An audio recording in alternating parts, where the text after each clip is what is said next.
Президенттик шайлоого 63 талапкер катталып, учурда алардын 19 гана өздөрүн ажоо болуу үчүн бактысын сынап көрүшмөй болушту. Президент болууну каалагандардын арасында 30 жылдан бери өлкөнүн тамырлашкан коррупцияга малынышына себепкер болгон адамдар да жемкорлукту жоём деп ачайкырык салып жүрөт. Өзүн ажоо катары сынап көрөйүн дегендердин бири Бектур Асанов. Бектур Асанов 27 ноябрда ачкачылык жарыялап, мунун себебин өзүнүн сот иштери уламжылып жатканы менен байланыштырган. Ал өзүнө 2016 жылы козголгон иш саясий буйруктун негизинде болууда деп билдирген. Бирок Бектур Асановдун саясий дарамети мамлекетти башкарууга жетпейт деп эсептешет коомдук ишмерлер. Биз 25 күнү биздин сотту жылдырып койсо, ачык болсо, бизди президент катыштырбаган. Анда биз ошо күнү кургак ачкачылык баштайбыз.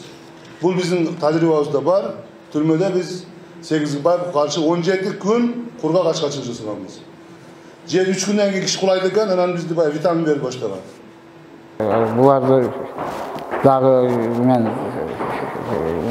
көрүп жүрдүм, бирок эл аралык деңгээлде өзүнүн оюн, пикирин мына Кыргыз мамлекеттин коопсуздугу, бүтүндүгү, экономикасынын көтөрүлүшү үчүн социал жагымызда ушундай адамдар болуш керек. 90-жылдардан бери саясаттын казанында кайнап келе жаткан Каныбек Иманалиев саясий атаандаштарынын көпчүлүгүнө тиш кайрап, мен Кыргызстандагы таза саясатчымын деп төш кагып келет. Ошондой эле өзүнө карата кысым болуп жатканын күн кур эмес тотугушча кайталап, элди дүрбөлөңгө салуу менен алек. Жарандык коомдун өкүлдөрү Каныбек Иманалиев элдин добушун алыш үчүн ушундай оңду солду кадамдарга барууда деп белгилешет. Теорда шайлоодон чоң сабак алышыбыз керек болчу. Анын кесип эмне болду? Биринчиден оппозициялык көз караштагы партияларга кысым болгон. Экинчиден чыныгы атаандаштык болгон эмес. Үчүнчүдөн бийлик бирекелеп үч киши деген. Мына ошол кайталанып атат. Өзү билесиздер, президенттикке ат салышууга кирди. Анан өзү түшүнүп турат, азыркы саясий кырдаалды өзү жакшы түшүнүп турат. Демек, бул өзүнүн мындайча айтканда шансы жок.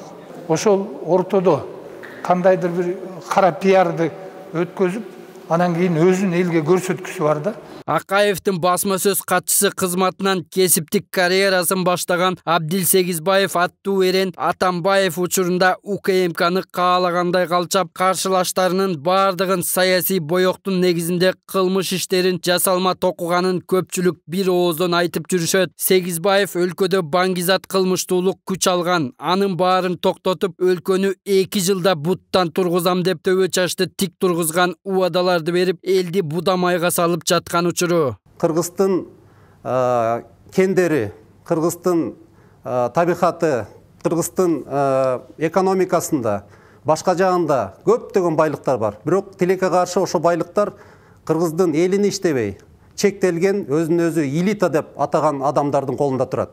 Эгерде ошонун бардыгын тең түзмө-түз мамлекеттин кызыкчылыгына, элдин кызыкчылыгына иштете турмосок, Кудай буйруса Кыргызстанды 2 жылда бутка тургузсак болот. Ошол президентке коюп аткан адамдардын баары эле мындайча айтканда өтө эле ошо кыргыздардын бир өтө кыйыны, же болбосо өтө акылдуусу деп айтышка болбойт. Президентке койгондон кийин, элди башкарам дегенден кийин анын тажрыйбасы болуш керек. Анын бир жакшынакай болгон программалар болуш керек, жакшынакай ой болуш керек.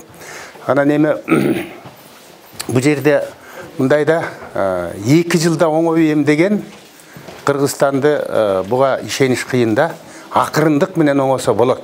Ажоо болууну эңсегендердин бири коомчулукка анчейин белгисиз Кубан Чороев аттуу экономист да бар. Борбордук шайлоо комиссиясынын кол тамгаларды текшерген жумушчу тобу 7 декабрда президенттик шайлоого катышуу тууралуу ниетин билдирген экономист Кубан Чороев тапшырган кол тамгаларды жараксыз деп таап, жарыштан четтетти. Чороев өзүн жарыштан чыгаруунун артында саясат турганын билдирген. Коомчулукка аты жыты белгисиз Кубан Чороевке саясий бут тосууга эч ким деле кызыктар эмес деген пикирлер басымдуу. Сапар Акунбеков, Көчөр Кубанычбеков, 7 канал, Бишкек.